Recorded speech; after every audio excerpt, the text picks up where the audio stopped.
Pro-life talk. Real world answers. This is Life Report.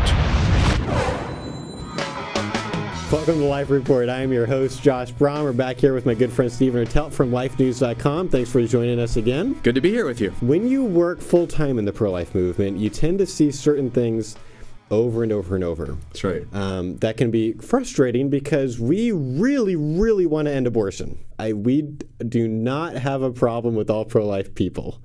And I wouldn't want to complain about the entire pro-life movement. However, my view is that one of the necessary conditions of ending abortion is for pro-life people to become more effective in the way that they communicate with people, specifically people in their spheres of influence. So what are we saying to our family and friends? What are we saying on Facebook? And what are the conversations we're having on campuses and all of that? And there's certain patterns that we see a lot of times that some people have fallen into that are concerning because they might actually be making us less effective. And there's no maybe other issue where effectiveness matters more. It's not just a corporate buzzword bingo.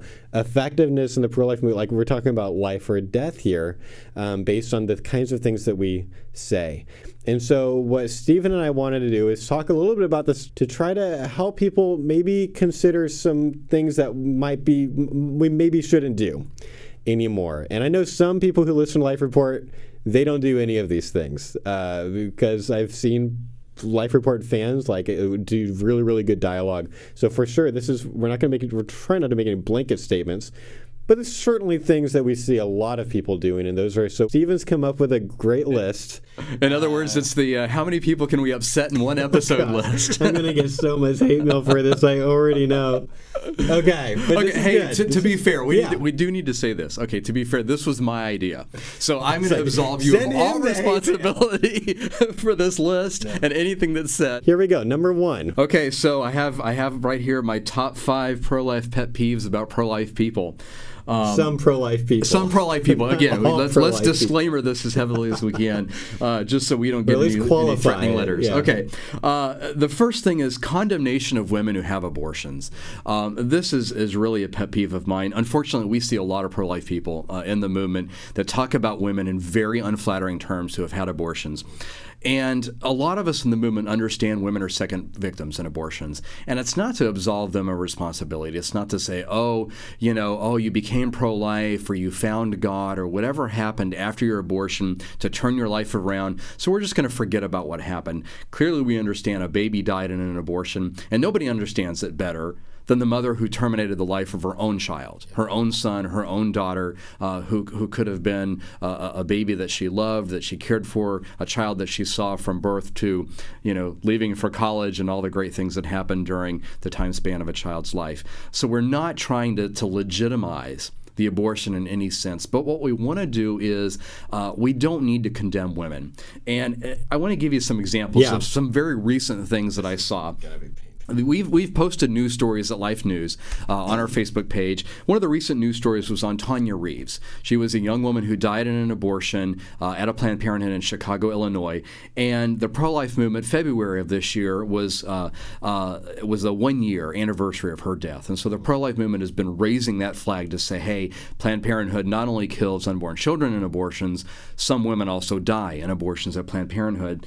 And I want to give you just a couple of comments. I'm obviously not going to say any names of people, but comments we saw in the comment section at Life News after we posted a story about Tanya's death and remembering that and really trying to focus on Planned Parenthood and holding them accountable.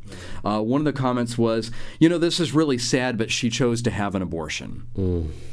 Another comment was, I don't have much pity for her since she went there to have her baby murdered in the first place. Which to me is just a shot in the head. It's terrible. It's just a stomach punch, if you will. Maybe that's a better phrase for it. It's a lack of compassion. I thought we were pro-life. I thought we were pro-life. Basically, it's almost saying she deserved it. She deserved to be killed because she killed her own child, which is terrible to me because if we're pro-life for everybody, right. For the baby who's killed in the abortion and the mother who goes to the abortion clinic. I want to give you a couple more, and then we can kind of talk about some of this. There was a woman we reported on at Life News just this week, a young woman who in England had an abortion, and she ultimately faced mass massive grief, massive guilt following the abortion, shame, and it's sad to me, and we can talk about this in a minute. I won't go down that path, but facing the grief and the trauma and the despair that comes with having an abortion. Right. We posted a story about how she took her own life. She committed suicide. Her family found her. She hanged herself. Oh, so tragic. And her family found her body, and just a tragic suicide death. We posted the news story about what happened to this young woman, how she killed herself. Here are a couple of comments. And there were others. I pulled two, and there were many others that were along the same lines. Justice was served. Now, if only the rest would follow her example. No. Now, if only the rest would follow her, quote, shining example. This is almost disgusting to say, but I have to say it to give the example so we can talk about it.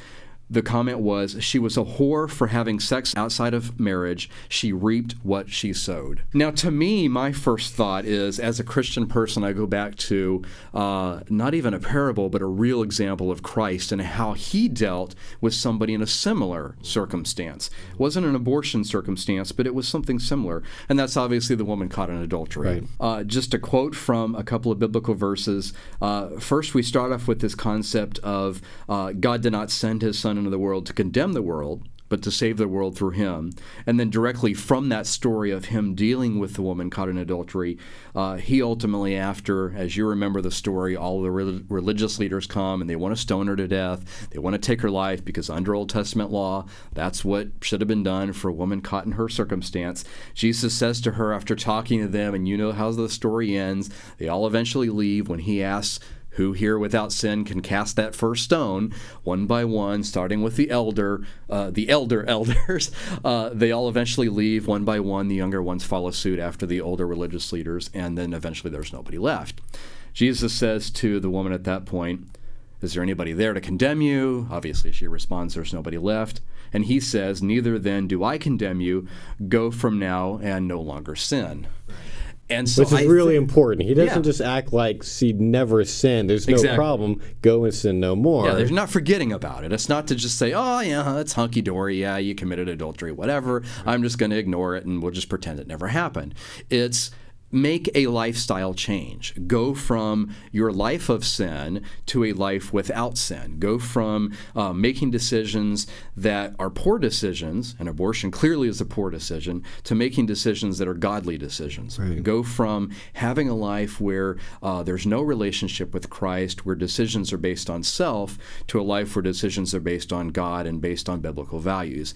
And so if Jesus is, there's no better example, in my opinion, than Jesus. So if that's how he treats a woman caught doing something that is not biblical, caught doing something that's clearly sinful, his decision is to show mercy and grace and to lead her into a life where that sinful decision is no longer present. I think that's what pro-life people should do. We need to see women as sinners in the same way we are, because we all are nobody is blameless. Right. We all have fallen short of the glory of God. Right. And so the same way God treats us, my opinion is, let's take the woman who's had the abortion, recognizing the sin, but remembering the grace and bringing that mercy and justice that God shows to us and the forgiveness he gives us when we earnestly want that forgiveness and earnestly repent of what we've done. Let's show that same attitude to women that have had abortions. And that's my opinion. How do you... I mean, I'm so bothered by these quotes. I'm having a hard time. And I wish I was making these up. I wish I was. and I wish I could say, oh, those are all trolls, because I don't think they all are. No, they're pro-lifers. They're clearly pro-life people. And it's a sad attitude. They're so upset that I wish they could transfer the passion. Because I understand the passion against the abortion. Right. And that's understandable. Abortion is a travesty. Right. It's awful. It's claiming a baby's life. Why are we pro-life? Because it is so terrible. Right. It's so horrible. We want to stop it. We want to oppose it. We want to do everything with every ounce of our being to make sure another abortion doesn't happen. Right. So I can understand the passion with which they oppose the abortion. Right. But we have to transfer that same passion into the love. And we can cite Bible verse after Bible verse that talks about loving the sinner but hating the sin. And we've got to transfer that passion, that angst, that anger, and I think it's really anger, against the abortion into love and forgiveness of the sinner, of the person who, and even to the abortion doctor, yeah. So many of whom have become pro-life, become Christians, what have you, and gotten out of the abortion industry, that passion, that the anger has to be turned into love. And you see it with Christ. You see it with the forgiveness of so many people, even the people he's around. You see it with people like Peter, who is falling all over himself, making mistakes and doing wrong things, and yet there's just that tender, forgiving love from a Savior who recognizes he just can't help himself. He's going to mess up. He's going to sin. That's just life. And we have to have that same tender compassion, where he's on the cross saying they know not what they do. They're just going to do what they're going to do because that's their nature as human beings. And people are going to make mistakes. They're going to go and they're going to have an abortion. They're going to take the life of a baby boy or baby girl. They're going to make a huge mistake, and many people will regret that.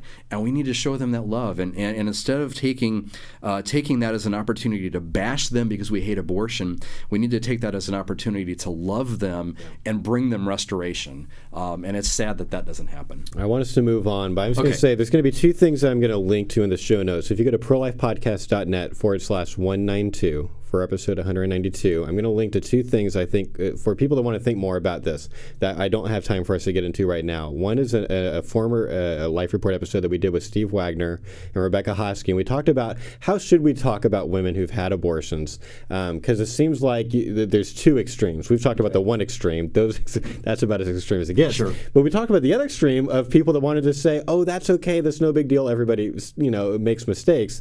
And it seems like, well, that doesn't seem like it's taking abortion very seriously, and we kind of spent our episode talking about what is a middle ground that is balanced and helpful according to post-abortive people who've gone through healing. So that'd be one resource. And another resource is an article that my brother Tim wrote that was basically kind of a pro-life version of 1 Corinthians 13. I think what we're talking about love here. Mm-hmm. How are we going to feel love for other people who are very different from us, who have made mistakes? And I think Tim's piece is really helpful. It is specifically speaking to certain things and attitudes that pro-life people tend to have and how to think about those differently. Okay, so let's move on to number two. Number two, okay. They believe that there's a silver bullet, some pro-life people do, that exists that will be a panacea for ending abortion. There's going to be just some easy answer. Somebody can push a button. There's one bill. There's one thing that all of a sudden will just end abortion. And I bring this up because there was a recent article that some people sent to me online, and the article was titled this: Christians could end abortion now, but it's clear we really don't want to. Christians could end abortion now, but it's clear we really don't want to, which as a Christian strikes me as odd because I want to end abortion now, but there's not a method to end abortion now. Too. I thought I wanted to end abortion. Yeah. The piece that I'm referring to is mostly an anti-apathy piece, and there are some good points to be made. Absolutely. There are so many Christians in the church that abortion is just not an issue to them. Yep. They don't think about it. They don't care about it. They're not engaged on it. If they're even pro-life, they may not even be pro-life. They may be Christians who take a pro-choice stance and somehow think abortion is A-okay, and I don't know how they rationalize it within the concept of biblical values and precepts, but somehow they are able to bring legal abortion into their worldview, however they rationalize that. So it's fair to say, yes, there are church people, there are Christians. Pastors even, who either are not pro-life when they should be, or are pro-life but are apathetic and don't really move a muscle to do anything to stop abortion. Right. So that's a legitimate thing to talk about. Yep. But to say that we can end abortion now if we wanted to, I think is the bigger issue, because we can't, unfortunately, end abortion right now, even if we wanted to, and many of us do. And I think the other issue, too, is it takes away from the recognition of what the church does well. It really should be actions and not words. And a lot of churches do a lot of actions that I don't think really get recognition for.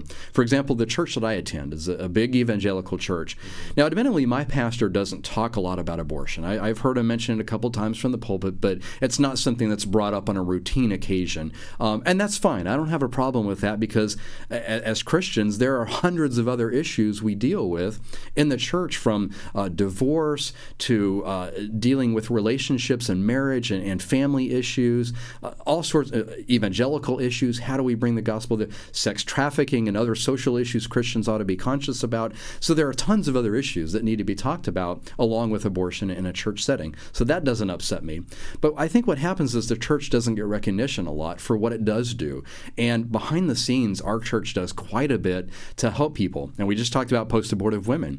We have a very active ministry for connecting women who've had abortions to God, finding forgiveness, finding healing, which they need, because a lot of times abortion completely destroys their relationship with God to where they have no relationship with their Savior. So that's crucial. I mean, that's what the church is all about, is connecting people to Christ. So that's monumental that is done.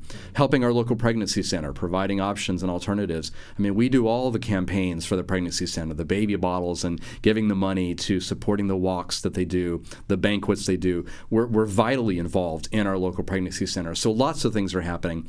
Things behind the scenes are happening. I know of women who have gone in who have talked to pastors, and they're contemplating having an abortion. And the pastoral staff or volunteer staff will sit down and we'll talk with them and help connect them with local, not only the pregnancy center, but daycare centers to provide care after the birth, or job placement programs to get them assistance, or schooling programs. In fact, it's funny, I overheard a conversation. I was in the church, in my own church a few weeks ago, and I happened to be there killing some time for doing something else, and I overheard a conversation where they were sitting in our coffee shop, and it was the pastor and it was a young woman, and she was curious about how to complete her education while she's dealing with that. And so talking about those kinds of programs of how do you finish high school, how do you go to college, how do you meet these practical needs while carrying to term and while having a baby after birth.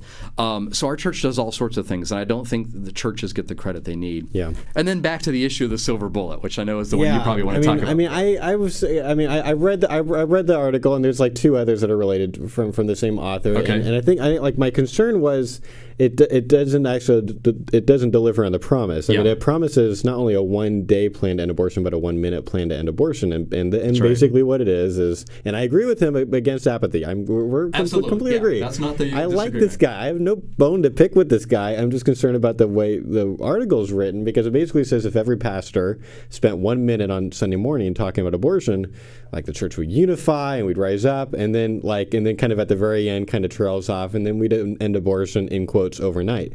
It's just like, what? That's not, I mean, I go to one of the most pro-life churches in Fresno. Our pastor is very, very pro-life, comes to every event. We talk about it. He talks about abortion often in his sermons, and he does announcements when we do our big campus outreach, the JFA trainings. He'll talk about that, and we'll do the announcements. I still only get one person to come from a small church. Sure. It's like, I don't think suddenly just every pastor spending 60 seconds talking about abortion suddenly is going to be like, and then what? What if everybody rose up? Then what? So I want to speak to this.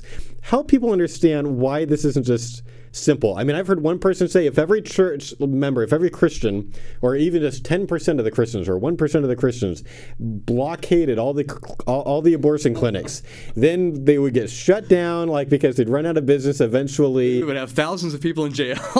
Like, how people understand why it's more complicated than maybe they think. It is, and we've done this on past episodes, and in your notes, I'm sure you'll want to refer to those recorded, the audio episodes we've done. But it's a very difficult thing to end abortion. And if we could end it overnight, obviously we would. But clearly we have to have a Supreme Court that's willing to overturn Roe, to pave the way for whatever vehicle somebody wants to use to end abortion, some amendment, some bill, whatever that might be, that particular piece of legislation, to actually end abortion. It's probably not going to be a national thing, because our founding fathers, in their infinite wisdom, created a constitution that is very difficult to amend federally. It's why we have so few amendments in the hundreds of years that we've been a nation.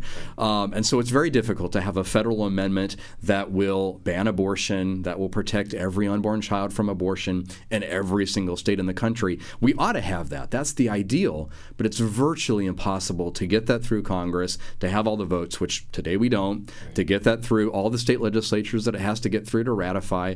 which we don't. We don't have those state legislatures we need. So you go back to your civics class and that process of how a bill becomes a law and how the Constitution's amendment, you need those steps, and we don't have those. We're not anywhere close on those. And so what will probably happen, hopefully someday, is Roe will be overturned and we'll fight a 50-state battle to stop abortions in every state we can. Right. And I think if Roe is overturned, I've seen a lot of analysis from pro-life legal groups, pro-abortion legal groups, somewhere in the neighborhood of 12, 15, 20, depending on who is doing the analysis, states would ban abortions right away. Mm-hmm. They either have language on the books to ban abortions, or they have what are called trigger laws, which say if Roe is overturned, our ban will go back into place. Right. So it's a long-term battle. It's like slavery. Slavery wasn't stopped in a day. Yeah. Slavery was eventually ended after a long, long battle. Then there were civil rights battles, because even though slavery wasn't ended, African Americans and blacks around the world were treated terribly even after slavery was done. So the battle continued. It wasn't, the end of the war. It wasn't the end of this fight. We still have slavery, which is crazy. We still have slavery, sex slavery. Abolished that slave trade, which is great. But we still have racial issues. Yeah, a lot of times, I think sidewalk counselors, especially, they have a front row seat. That's right. And they're at clinics praying and sometimes offering resources and talking to women and those that choose not to accept the resources. They see them walk into that clinic pregnant, and they see them walk out of that clinic not pregnant. And they see this day after day after day, or week after week after week. And some of them have been sidewalk counseling for a decade or more. And they get, I think, sometimes they're so passionate about it. It's like first they're going to be way anti-apathy. They're going to be like, what is going on with the church? Don't you know they're murdering people right around here? Right in front of our eyes. They're killing people. That then when they hear some other group come in and say, and I'm not going to name any names, but there's more than one, come in and say, we've got the silver bullet. The entire pro-life movement for the last 41 years has been wasting their time or doing the wrong things, or maybe are just in it for the career. I've heard people say that we're just career. Which is a terrible thing to say. Of course. This is what I want to spend my life doing, is talking about, this is the most fun job ever, to think about abortion all the time. Working 70 hours a week, making no money. Yeah. So, my wife loves that part of the equation. So people, they hear that there's a silver bullet, that the new group that wants to take over kind of the pro-life movement and say, hey, we've got the way to actually solve this thing. It's very tempting to just want to go, okay, let's go with that. Maybe you guys can end abortion. Just talk a little bit about your views about that entire issue. It's gimmicky, and typically it's based on some sort of amendment that if only everybody would vote for it, it would declare unborn children people, or unborn children to be people, and it would just all of a sudden end abortion. In fact, there's actually an article today, and I won't name the article or the author, that I went round and round with about, for the umpteenth time, who's claiming that somehow if this particular state will pass this particular amendment, then this state will be like this wonderful pro-life country that exists in Central America, where unborn children are protected under law, and we'll follow their great shining example. Now, this pro-life country is pro-life, and indeed abortion is banned in that country, and it's a wonderful thing. I wish we were like that country, but we are far from that country. We have a long, long way to go to be that country, and that particular state happens to be a state that's rejected this amendment twice before, shows no desire to pass the amendment, and if the amendment were passed, because Roe versus Wade is in place, it would be overturned in court, and it would not be upheld, and it would not be applied in the way that the presenters of the amendment think that it would be applied, to stop abortion, to end abortion. Quickly say what happened in that other state. Was it Missouri, Mississippi? What was the state that actually passed one? Just talk a little bit about that, because almost no one has seen.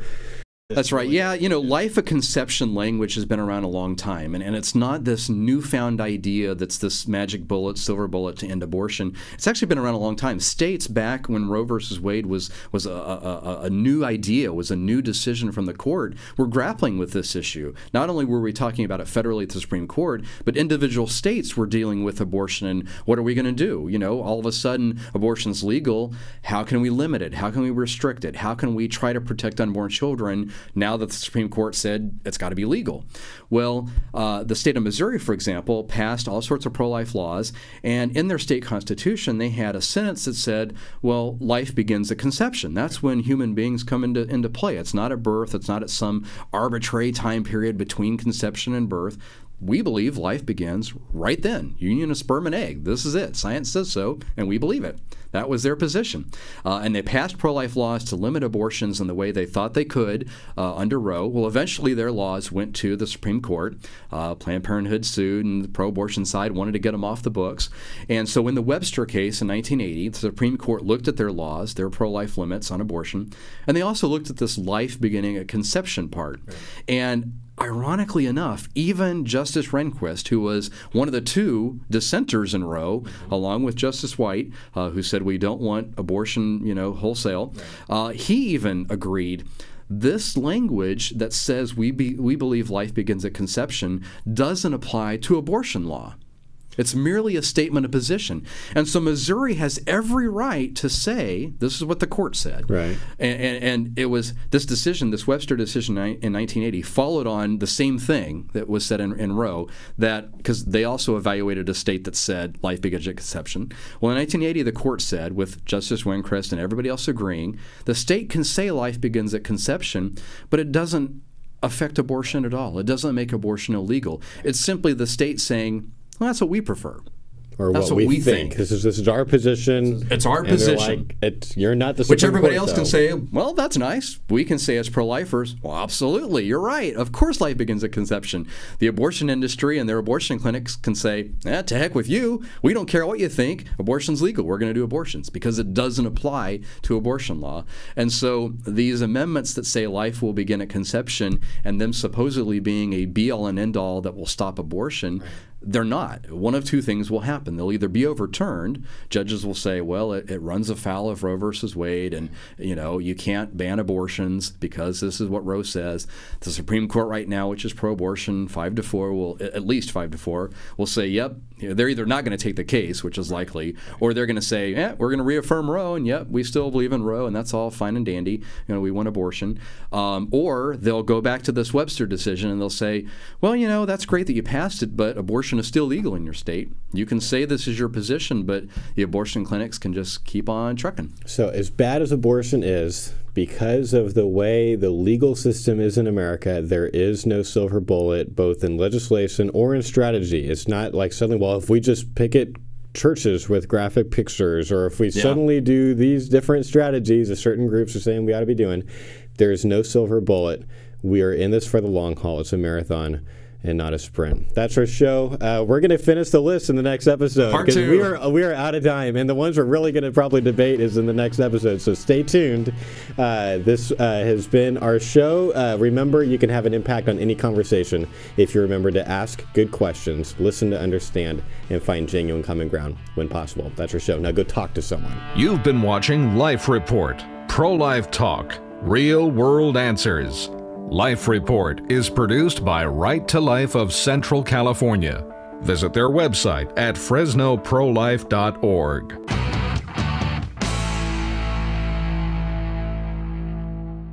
Right to Life of Central California's That They May Live 5K Run and 2-mile fun walk will be held on Saturday, April 12th at Woodward Park in Fresno. Registration begins at 8 a.m. with a 5K run and 2-mile walk to follow at 9 and 9:30. All proceeds benefit Right to Life of Central California and their efforts to engage, equip, and embrace our community by presenting the pro-life position with clarity and compassion. For more information, visit www.righttolifeca.org/walk for life.